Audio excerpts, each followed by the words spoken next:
Coba bayangkan kamu lagi berbaring di tempat tidur malam ini.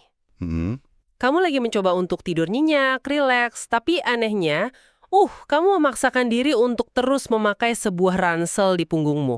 Wah, pakai ransel di tempat tidur itu kayaknya nggak nyaman banget ya. Bener-bener nggak nyaman. Dan ini bukan sembarang ransel.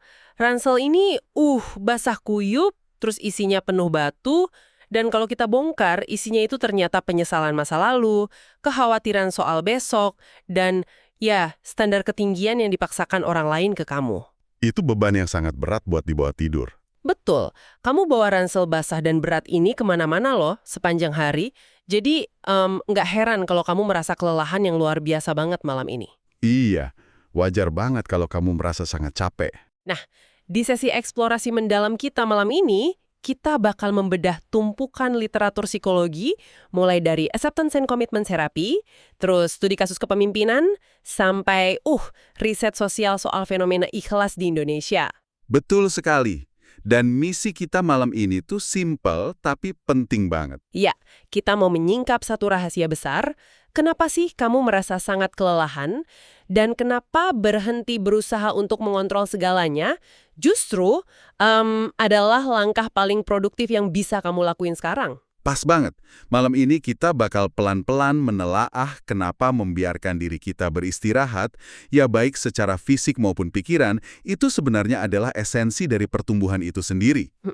Dan ini tuh sangat relevan buat kamu yang mungkin pikirannya masih lari kemana-mana, masih mikirin kerjaan yang belum kelar, atau obrolan tadi siang yang terus saja terngiang-ngiang di kepala. Iya, kadang susah banget ya buat matiin pikiran, dan momen obrolan kita ini rasanya pas banget. Hari ini tanggal 6 Mei 2026 bertepatan dengan hari kenaikan Yesus Kristus. Oh iya, hari kenaikan. Nah, terlepas dari apapun latar belakang keyakinan kamu, ada sebuah metafora filosofis yang indah banget dari kata kenaikan ini. Coba deh, tanyakan ke diri kamu sendiri malam ini. Pernah nggak sih kamu merasa udah berusaha sangat keras? Kerja banting tulang setiap hari gitu ya. Iya, meras keringat lembur terus. Tapi hidupmu tuh seolah, nggak naik. Rasanya kayak jalan di tempat aja. Stagnan. Kamu pengen banget naik ke level selanjutnya, baik itu di karir, hubungan, atau sekedar kedamaian batin, tapi kamu ngerasa tertahan. Kenapa sih kita nggak bisa naik? Perasaan tertahan itu sangat nyata. Dan yang ditunjukkan oleh riset psikologi di materi kita malam ini tuh lumayan mengejutkan. Gimana tuh? Jadi stagnasi yang kamu rasain, hidup yang kerasa nggak maju-maju itu, seringkali bukan karena kamu kurang pinter loh. Bukan karena kurang kompeten ya? Bukan. Dan pastinya bukan karena kamu kurang berusaha. Kamu tuh nggak bisa naik karena ada beban mental yang belum kamu lepaskan. Balik lagi ke ransel basah tadi ya? Bener banget. Banyak yang ngira melepaskan atau letting go itu artinya kita nyerah. Kayak, saya kalah atau saya udah nggak peduli lagi. Padahal literatur psikologis justru bilang melepaskan adalah kunci utama dari elevasi psikologis. Elevasi psikologis. Oke, mari kita urai soal ransel basah ini pelan-pelan. Kenapa sih beban emosional ini bisa bikin kita benar-benar terjebak dan secara fisik tuh capek banget? Ya, kita harus paham dulu cara kerjanya ya. Setuju, biar kita bisa benar-benar ikhlas nurunin ransel itu dari pundak kita. Jadi gini, kalau kita lihat dari kacamata riset di makalah kita ini, ada satu analogi yang pas banget. Analogi balon udara. Balon udara yang besar itu ya? Iya. Coba bayangkan psikologi kita atau diri kita ini bekerja persis kayak balon udara. Balon itu kan punya potensi alamiah buat terbang tinggi ke langit. Betul. Tapi untuk bisa naik ke ketinggian baru dan nembus awan, dia mutlak harus membuang kantong-kantong pasir yang menggantung di sisi keranjangnya. Oh, wow. Berarti kantong pasir ini, rasa takut kita atau penyesalan kita gitu. Tepat. Kantong pasir itu adalah rasa takut kita akan kegagalan, rasa bersalah soal masa lalu, dan, ini yang paling sering, keinginan kita buat terus mengontrol segalanya. Berarti selama kantong pasir itu masih ada di situ, sebanyak apapun api pembakarnya dinyalain, yang ibaratnya itu usaha keras dan ambisi kita, balon itu nggak bakal bisa terbang tinggi. Usaha keras saja itu nggak cukup kalau bebannya nggak dipotong. Wah, ini bikin mikir banget. Kadang kan kita nyalain apinya ya, kayak, waktu kita gagal kita mikir, wah saya kurang keras nih kerjanya, saya harus lembur lagi. Iya, seringnya kita maksa diri lebih jauh lagi. Padahal masalahnya bukan di usahanya, tapi di kantong pasir yang belum kita buang. Dan ngomong-ngomong soal capek, di sumber kita tuh ada fenomena yang namanya ruminasi. Ah, iya, ruminasi. Gimana tuh literatur klinis ngejelasin dampak ruminasi ke otak kita? Jadi, ruminasi itu semacam kecenderungan pikiran kita buat muter ulang kegagalan masa lalu secara terus-menerus. Atau cemas mikirin masa depan yang belum kejadian. Overthinking yang muter-muter ya? Iya persis. Dan ini bukan cuma soal perasaan gak enak. Secara neurologis, ruminasi itu benar-benar nguras energi emosional dan ganggu fungsi eksekutif otak. Maksudnya fungsi eksekutif itu gimana? Singkatnya, kita ini punya semacam baterai otak di area depan kepala kita, korteks prefrontal. Ini tuh area yang kita pakai buat mikir jernih, ngambil keputusan, dan ngerasa tenang. Oke. Nah, ruminasi ini secara harfiah nyedot glukosa dan energi di baterai otak tadi. Wah, perumpamaan baterai ini kerasa deket banget sama keseharian. Berarti ruminasi itu mirip kayak, kalau di HP kita biarin banyak aplikasi berat buka di background ya? Nah, bener banget. Analoginya pas. Kayak ada aplikasi penyesalan proyek tahun lalu yang nyala, terus aplikasi cemas buat meeting besok, aplikasi ekspektasi mertua. Iya. Aplikasi ekspektasi keluarga itu berat banget. Kita kan nggak lagi buka aplikasinya di layar utama, ya. Tapi diem-diem mereka nyedot baterai. Pantes aja makin banyak yang ditahan, baterai kita makin cepat drop dan kita ngerasa burnout pas malam. Betul sekali. Energimu tuh habis buat ngidupin sesuatu yang sebenarnya udah nggak relevan di momen saat ini. Makanya di makalah kita disebutin konsep dari Dr. David Hawkins. Tentang apa tuh? Tentang tingkatan kesadaran. Beliau bilang emosi kayak rasa malu, bersalah, atau apatis itu punya energi yang sangat berat. Tunggu.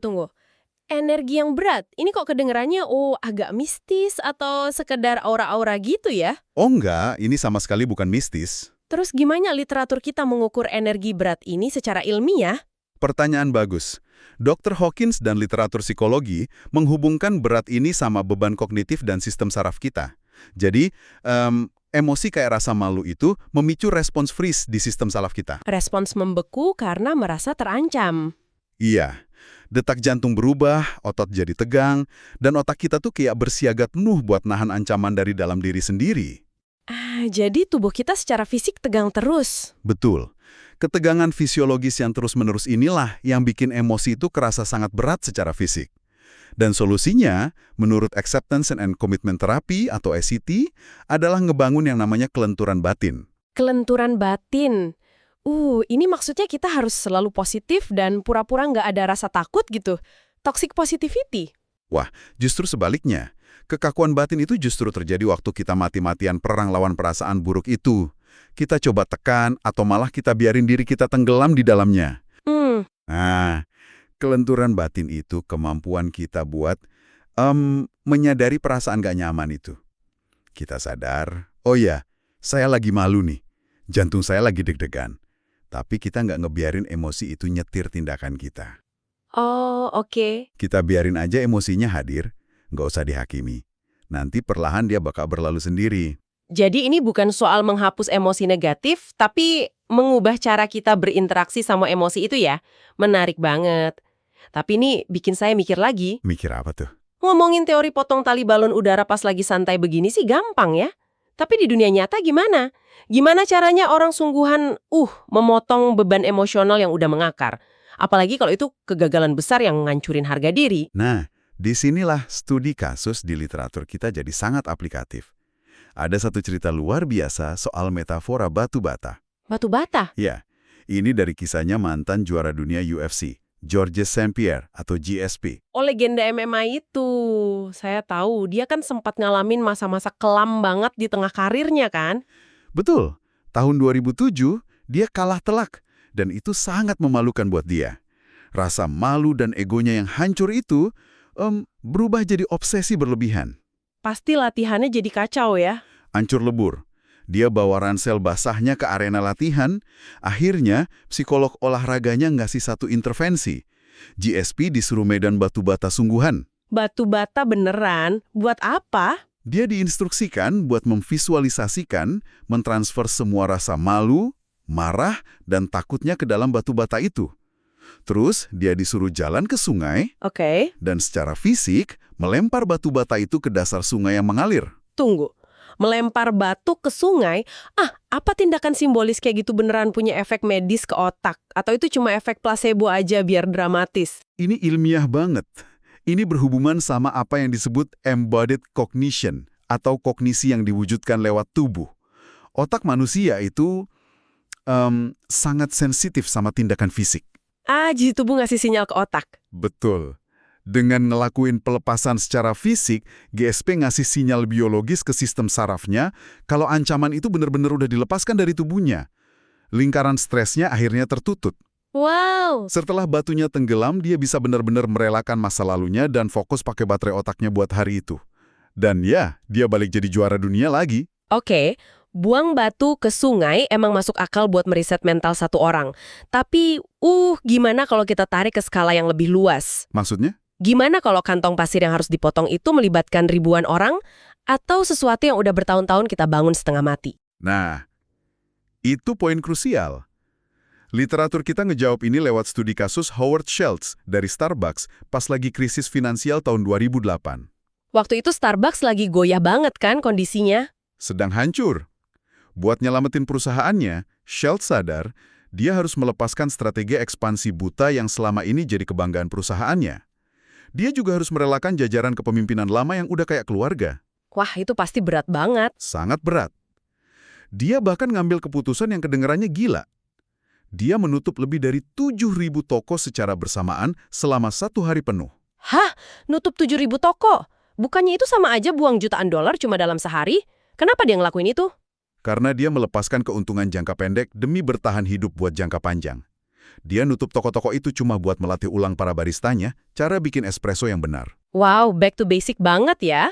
Iya, dia memotong kantong pasir berupa arogansi masa lalu, pemikiran bahwa mereka tuh nggak bisa salah.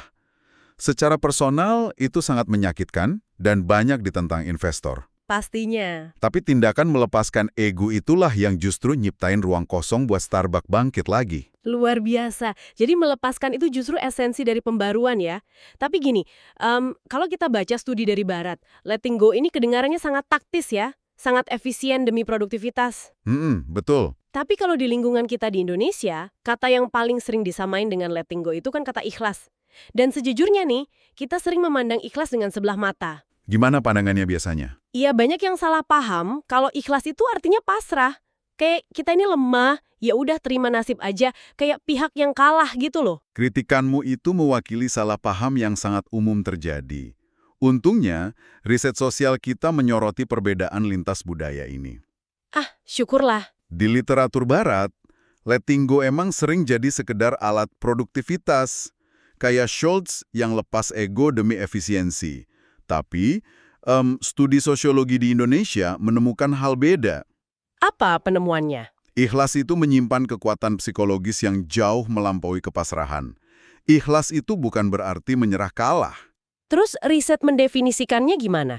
Soalnya di telinga kita, kalau ada yang bilang, udah ikhlasin aja, itu rasanya kayak ucapan penghiburan buat orang yang udah mentok nggak punya pilihan. Nah, riset sosial di Indonesia mendefinisikan ikhlas sebagai ketulusan aktif. Ketulusan aktif. Iya, ini adalah keputusan sadar buat melepaskan keterikatan dari ekspektasi eksternal. Coba bayangkan studi kasus di sumber kita. Riset tentang resiliensi wanita karir yang jadi ibu tunggal atau single parent di Indonesia. Wah, di budaya kita, jadi ibu tunggal itu stigmanya berat banget loh. Sangat berat. Ada pandangan miring, cibiran, rasa kasihan yang kadang merendahkan. Itu semua adalah kantong pasir yang luar biasa berat buat mereka. Pasti nguras baterai otak banget kalau tiap hari harus mikirin apa kata tetangga atau keluarga besar ya. Tepat. Dan temuan utama studinya adalah para wanita yang mempraktekkan ikhlas ini nggak secara pasif menerima nasib mereka. Oh, mereka nggak cuma diam aja. Enggak sama sekali. Sebaliknya, ikhlas adalah mekanisme mereka buat berhenti mempedulikan validasi masyarakat. Mereka secara sadar melepaskan kebutuhan buat membuktikan bahwa mereka tuh nggak gagal. Wow, Dan ketika energi besar yang tadinya dipakai buat nahan malu itu dilepas, energinya jadi balik utuh ya. betul, Mereka bisa mengalihkan 100% energinya buat mencintai anak-anak mereka dan ngebangun kemandirian finansial. Jadi mereka ngubah narasi di kepalanya dari yang tadinya merasa, oh, saya ini korban keadaan, Heeh. menjadi saya merelakan ekspektasi masyarakat dan saya sendiri yang milih kemana energi saya bakal dipakai. Itu sangat memberdayakan sih. Sangat memberdayakan. Dan ini juga diperkuat sama perspektif dari penulis Retno Ledita di catatan kita, lewat konsepnya, pastikan ikhlasmu itu luas. Pastikan ikhlasmu itu luas. Gimana tuh penjelasannya? Beliau nekanin kalau ikhlas di tempat kerja, apalagi di lingkungan yang toksik, itu adalah strategi pertahanan mental tingkat tinggi. Menarik. Karyawan yang ikhlas itu bukan berarti mau aja diinjak-injak sama atasan. Mereka justru secara aktif menolak menyerap racun emosional dari rekan kerja atau atasan.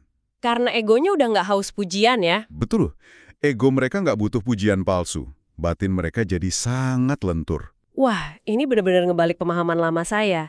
Jadi ikhlas dan melepaskan itu sebenarnya manuver yang sangat proaktif. Bukan karena kita lemah, tapi kita nolak bawa-bawa ego yang emang bukan milik kita lagi. Tepat sekali. Nah, sekarang kita masuk ke bagian yang paling aplikatif nih. Buat pendengar kita yang lagi capek banget malam ini, yang lagi berbaring dan nyoba mencerna teori balon udara sama cerita-cerita tadi. Kasian kan kalau cuma dikasih teori. Iya, apa sih yang bisa mereka lakuin malam ini juga di atas kasur mereka buat mulai memotong kantong pasir itu? Oke, mari kita pelankan ritme kita sebentar. Langkah-langkah ini butuh dirasain pelan-pelan. Ada 4 teknik sederhana berbasis sains yang bisa kamu coba malam ini. Apa tuh yang pertama? Yang pertama itu dari teknik mindfulness dan CBT. Namanya thought labeling atau pemberian label pikiran. Tunggu, memberi label pikiran. Oh, ini kayak afirmasi positif yang sering seliweran di media sosial gitu. Nggak sama sekali. Gini, pas malam tiba, sering banget pikiran kita nyerang identitas kita. Kayak, aduh, saya hari ini gagal banget. Atau, saya ini manusia yang berantakan. Ah ya, suara kritikus di dalam kepala ya. Nah, teknik ini minta kita buat bikin jarak linguistik. Malam ini, di dalam hati, coba ubah kalimatnya jadi, saya sedang memiliki pikiran bahwa saya gagal. Saya sedang memiliki pikiran bahwa saya gagal. Bukannya itu cuma mainan kata-kata aja? Kayak semantik doang, apa kita nggak sekedar bohongin diri sendiri, kok bisa berdampak nyata? Ini bukan bohong, ini tuh presisi neurokognitif yang nyata. Di psikologi, ini namanya cognitive diffusion. Oke. Waktu kamu bilang, saya gagal, amigdala di otakmu langsung ngerespons seolah kamu lagi diserang harimau, panik semua. Wah, pantesan dada suka sesak ya. Iya, tapi waktu kamu nambahin kalimat, saya sedang memiliki pikiran, kamu tuh ngaktifin sang pengamat di korteks prefrontal kamu nyiptain jarak antara dirimu dan masalahnya. Jadi rasa sakitnya masih ada ya? Masih ada, tapi dia nggak lagi jadi identitas kamu, cuma kayak awan gelap yang lagi numpang lewat aja di langit pikiranmu. Wow, coba di kamu yang lagi dengerin, ulangi ini di dalam hati malam ini. Kalau tadi siang kamu ngerasa ngelakuin kesalahan fatal, jangan bilang saya bodoh. Tapi katakan pelan-pelan, saya sedang memiliki pikiran bahwa saya bodoh. Terasa bedanya kan? Iya, rasanya tiba-tiba lebih ringan. Kayak ada ruang buat napas lagi. Terus teknik yang kedua apa? Teknik kedua namanya radical acceptance atau penerimaan radikal. Intinya, kita nerima realitas di momen ini tanpa nyoba melawannya di dalam kepala.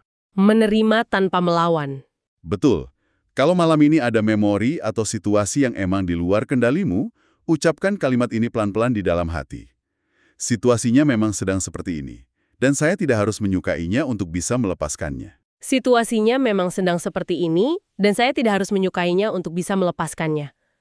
Wah, kalimat ini benar-benar kayak pelukan yang ngevalidasi banget. Iya, membebaskan. Soalnya kita sering kejebak mikir kalau kita harus memaafkan segalanya, atau kita harus setuju dengan ketidakadilan yang nimpah kita, baru kita bisa move on. Padahal nggak harus gitu. Ya, dari ini kita belajar kalau kita berhak marah, kita berhak nggak suka, tapi kita yang milih buat melepaskan cengkeramannya, biar kita nggak ikut hancur. Tepat banget. Kamu ngelepasin genggaman itu buat nyelamatin tanganmu sendiri, bukan buat membenarkan hal yang udah nyakitin kamu. Dalam banget itu. Oke, yang ketiga apa? Yang ketiga, kita bisa adaptasi caranya GSP tadi lewat simbolisasi fisik. Tapi kan kita nggak mungkin bawa batu bata ke tempat tidur malam ini. Iya, jelas enggak. Besok pagi aja. Cobalah ambil secari kertas, terus tuliskan beban terbesar yang bikin dadamu sesak malam ini, ketakutanmu atau ekspektasi orang. Terus diapain? Robek kertas itu jadi kecil-kecil atau buang aja ke tempat sampah. Ingat konsep embodied cognition tadi. Tindakan fisik ini ngasih sinyal tegas ke otak kalau kamu benar-benar memproses penutupan atau closure. Mengubah beban yang abstrak di kepala jadi sesuatu yang nyata, yang bisa kita hancurkan. Saya sangat merekomendasikan ini buat besok pagi. Dan langkah yang keempat, yang terakhir, Langkah terakhir itu reframing succession atau membingkai ulang pelepasan. Ini khusus buat beban yang hubungannya sama peran, status, atau kontrol ke orang lain. contohnya kayak gimana? Misalnya, beban malam ini itu keharusan buat ngelepas jabatan, atau mendelegasikan proyek yang kamu sayang banget, atau sekedar merelakan anak yang udah mulai gede dan punya jalan hidupnya sendiri.